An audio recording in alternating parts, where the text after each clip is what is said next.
रवि अपनी माँ का इकलौता बेटा है। उसके पिता का निर्धन बचपन में जब वो 5 साल का था तब हो गया था। तब से उसकी माँ ने ही उसकी परवरिश की है। एक ही बेटा है, बड़ा लाड प्यार से माँ ने पाला है। हालांकि आर्थिक परेशानियों का सामना करना पड़ा, लेकिन माँ ने कभी किसी के आगे हाथ फैलाए नहीं। जिन्होंने कभी बहुत ज़रूरत पड़ने पर मदद की, जो भी पैसा दिया उन्हें भी समय के साथ वापस कर दिया। रवि की मौसी ने ही उनकी मदद की थी। सिर्फ एक वो ही है जो इनके यहाँ आती जाती रहती हैं, हाल चाल जानती रहती हैं, फिक्र करती हैं। माँ खाना बनाने जाती है, कभी इस घर में तो कभी किस घर में। आज रवि 22 साल का हो गया और माँ को काम करते 17 साल हो गए हैं। ऊपर वाले की कृपा रही है कि इस दौरान उनकी गाड़ी चलती रही। माँ ने रवि के लिए जितना हो सकती थी किया। रवि को डिप्लोमा की पढ़ाई करवा दी।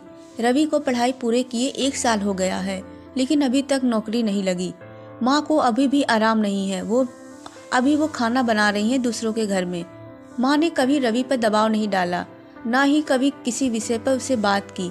एक दिन रवि जब शाम को अपने घर में आया तो माँ नहीं थी। उसने थोड़ा इंतजार किया, तब तक भी माँ नहीं आई तो वह सीधे मौसी के घर गया। रवि ने मौसी से पूछा, माँ कहाँ हैं, आपके यहाँ है क्या? मौसी बोली, हाँ, वो गांव में हमारे एक दूर के भाई का निर्धन हो गया है, वहीं गई हैं। मैं भी वहीं जा रही हूँ, तो कुछ दिन अपना ख्याल रखना। रवि ने बोला, माँ को कितनी बार बोला है कि एक फ़ोन कर लें, लेकिन हर बार यही कहते हैं कि चलाने नहीं आता।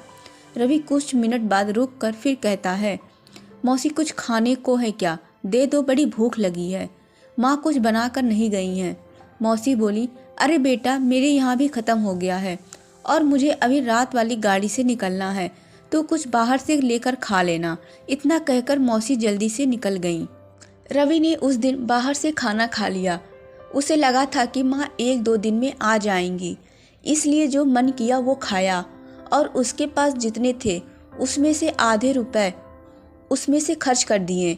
अगले दिन फिर दिन में ही उसके पास जितने पैसे थे वे सारे ख़त्म हो गए। उसने घर आकर सभी जगह जहाँ माँ पैसे रखती थी टटोला, डब्बे में, कबाट में, लेकिन कहीं से कुछ नहीं मिला। पैसे कहीं मिले नहीं।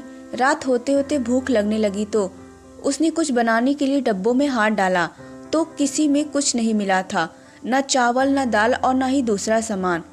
उसने यह पहली ही बार किया था जब राशन के डिब्बे खोले होंगे।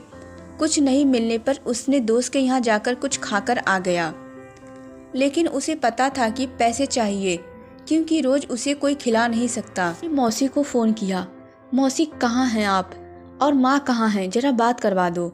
मौसी बोली, मैं अभी ज़रा दूसरे गांव में कुछ काम से गई हूँ। बेटा, माँ तो वहीं हैं, थोड़ा समय लग जाएगा मुझे जाने में। रवि बोला, मौसी आप लोग कब तक आएंगे? 4 दिन हो गए, अभी तक माँ से कोई बात भी नहीं हुई। मौसी बोली, हाँ, बस 1-2 दिन की बात है, आ जाएंगे। रवि के दोस्त भी रवि की तरह थे। उसने बिना पैसे के भी कभी दूसरे दोस्त के घर खा लिया, कभी किसी के, लेकिन अब करीब 8 दिन हो गए। अब वो कहीं जा नहीं सकता था। रवि ने फिर फ़ोन किया मौसी को। मौसी आप फ़ोन उठाते नहीं, कहाँ हैं आप? मुझे बताएं, आ जाता हूँ। माँ ने भी कुछ बताया नहीं। ऐसा भी कोई रिश्तेदार है किसी गांव में? मौसी बोली, अरे हम लोग आने ही वाले थे, लेकिन अभी यहाँ कोई नहीं है। हम लोग का थोड़ा समय लगेगा, कुछ परेशानी हो गई है।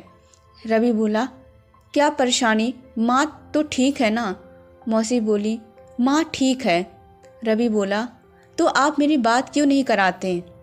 मौसी बोली, करवाती हूँ, मैं अब पक्का करवाती हूँ, समय मिलने पर। रवि बोला, मौसी मेरे पास खाने को कुछ बचा नहीं है, पैसे भी नहीं, कल शाम से कुछ खाया नहीं। आप पैसे थोड़े किसी को देने को कहो, माँ से बोलो। मौसी ने बोला, अच्छा तो तू एक काम कर, फ़ोन में कैटरिंग वाले भैया का नंबर है, उनसे बात कर लो, माँ का नाम ले लेना। रवि ने फ़ोन रखते ही कैटरिंग वाले भैया को फ़ोन किया। उन्होंने कहा कि उनसे आकर मिले। रवि बुलाई गई जगह पर गया। वहाँ जाकर देखा तो छोटे से ट्रक में सामान लोड हो रहा था। रवि ने जाकर कैटरिंग वाले भैया से बात की। रवि बोला, वो मैंने फ़ोन किया था आपको पैसे के लिए। भैया बोले, पैसे मिलेंगे, तुमको क्या आता है, खाना बनाने आता है? कहा, नहीं, मैं काम के लिए उधार लेने आया हूँ। माँ को जानते होंगे आप वापस लौटा देंगी। भैया बोले, अरे उधार नहीं मिलता, अभी जाओ, मुझे काम पर जाना है, जल्दी है। रवि को लगा कि आज भी उसे भूखा सोना पड़ेगा। उसने सोचा काम पर जाता हूँ, वहाँ खाना भी मिलेगा और पैसा भी। रवि ने बोला, अच्छा ठीक है, मैं काम करूँगा। भैया बोले, ठीक है, एक दिन का 350 दूंगा। तुम्हें खाना बनाने आता नहीं, यह बर्तन लोड करो और वहाँ धोने और इसको बराबर लाने का काम तुम्हारा। ठीक है, समझ गए? एक भी कम हुआ तो पैसे नहीं मिलेंगे, जो गुम हुआ होगा वो देना पड़ेगा। रवि ने हाँ किया और सामान गाड़ी में लोड करने लगा। शादी की जगह पहुंचकर उसने सारे छोटे बड़े बर्तन मांजे। अभी खाना तैयार नहीं हुआ था, वो भूखा था, लेकिन काम करता रहा। वहाँ उसने काम करते सभी लोगों को देखा, महिलाओं को देखा। उसे लगा कि वो अकेला नहीं है, जैसे उन्हें देखकर उनसे कुछ सीखा। शाम हो गई खाना तैयार होते होते। उसके बाद भी खाना पहले मेहमानों को खाना था। करीब रात 10 बजे उसने अपने लिए खाना निकाला। थाली भरी देखी तो उसकी आंखों में आंसू आ गए। पहला निवाला मुंह में लिया, एक अजीब सी शांति उसके अंदर आई। जो भूख की आग थी धीरे धीरे शांत होने लगी। बर्तन लोड करके अपनी जगह सभी वापस आ गए। रवि को 350 रुपये मिले। इन पैसों को लेकर वो घर गया। उस रात बिस्तर पर गिरते ही सो गया। पता नहीं चला कब आंख लग गई। सुबह उठकर वो तैयार होने लगा। अपनी सर्टिफिकेट की फाइलें उठाई और घर से निकला नौकरी की तलाश में।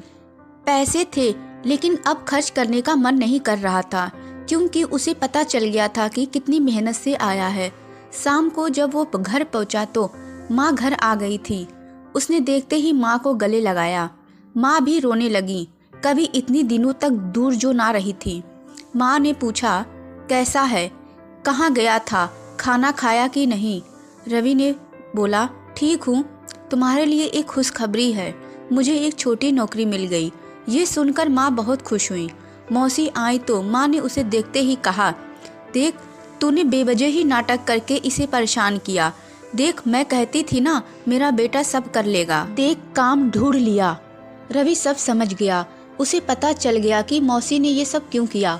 उसकी आंखें खोलने के लिए, उसे यह बताने के लिए कि उसकी माँ ने कितनी मेहनत की, उसे पढ़ाया ताकि वो ये सब ना देखे।